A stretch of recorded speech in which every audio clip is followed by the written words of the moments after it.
So this is my first real video, and I wanted to talk about something that I watched the other day, and it kind of stuck out to me in my mind, kind of made me think about some stuff. And I watch a guy named Criminal Lawyer Reacts, Bruce Rivers. He's a lawyer. He talks to rappers and just people that make dumb decisions without realizing what they're doing is illegal. And kind of just his whole thing is stop self-snitching, which people recording things like guns and videos, etc. But anyways, that's not what's important. He has a son, and his son helped him make all these videos. His son was like his number one. He kind of did all the work, and the dad was just kind of on video, the lawyer that had the brains, but the son did all the production, etc.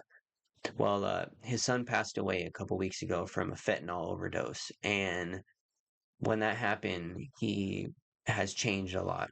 You can just tell it's affected him. He's a lot. He just his happiness is not there.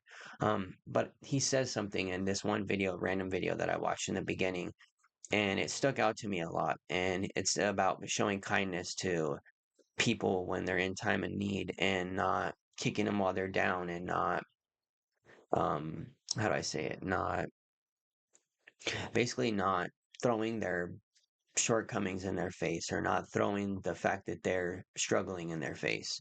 Um, so let's start the video and you guys, I'll stop and start it and just kind of mention a couple things.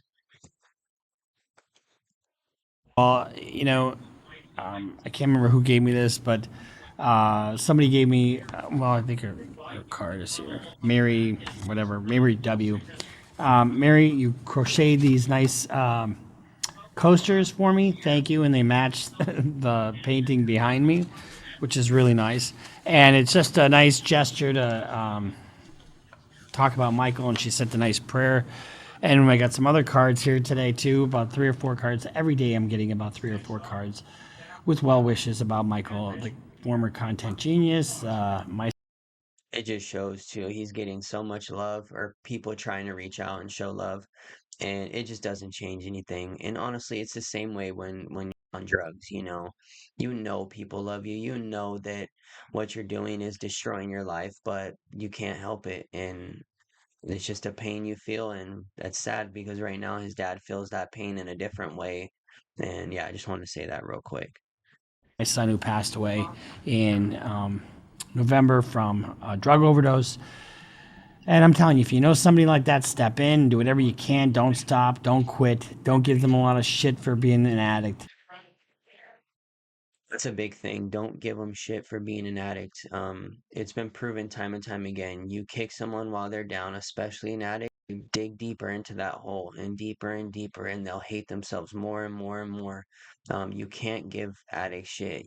I know sometimes you're fed up with the bullshit, or you've been dealing with this for too long, but it just don't give up. Don't give up because one day, and I can say this after having friends and whatever, you'll regret it and you'll look back and think, man, I wish I would have just asked him that one day, every day in that morning. How are you doing? Can I give you a hug? Do you need anything? I love you. I just want to tell you that I love you. And that's important. Be as supportive as you can. And if you have to do an intervention, do an intervention. If you have to, commit him. I mean, fucking commit him. I mean, if Michael was in jail right now for doing drugs, he'd be alive. So sometimes that helps. And That's a big thing that I think is impartial to a lot of people. But, going to jail, you're semi-safe. You're gonna be clean for the most part. You kind of wisen up.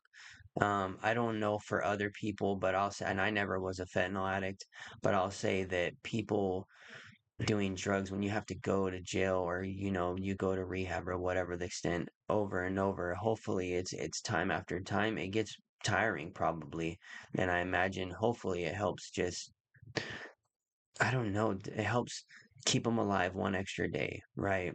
You might have go to rehab for 5 days, quit, be using for 2 months, go to rehab for 5 days, quit, use for 2 months, but at least that's 6 more months that you're alive. It's 6 more months of chances of every day. One day you might wake up and think, today's the day I'm done. I'm gonna, I'm kicking the bucket with this. I'm tired of living life like this. I'm tired of this, that, and the other. You never know. So I think it's true what he says, if you have to, jail is not a bad thing for people. You know, so it is. It's, I mean, obviously it's a bad thing, but I'm saying in the realm of when you're a drug addict and you're doing that bad. And I didn't realize how bad it was until it was too late. Uh, but that is what it is. So just remember that it's really important to support anybody that you know that's struggling with addiction. And sometimes it just means giving them a meal. One of the last things I did with Michael was I washed his hair because he thought bugs were all over him. And I was just trying to be kind to him. And he was 6 feet tall, 127 pounds when he died. I don't mean to keep bringing it up, but he.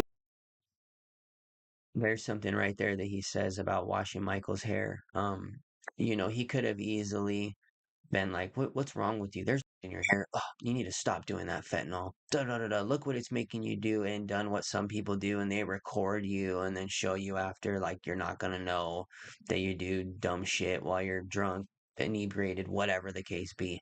Um, but the fact that and I bet you, if you asked him right now, Bruce Rivers, he would tell you that he would wash Michael's hair every day for forever if that meant that he could be here.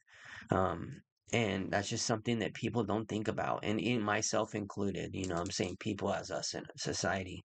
We don't think about the fact that people we just got to give people more compassion and kindness, and when people are struggling, reach out with that little bit of extra effort.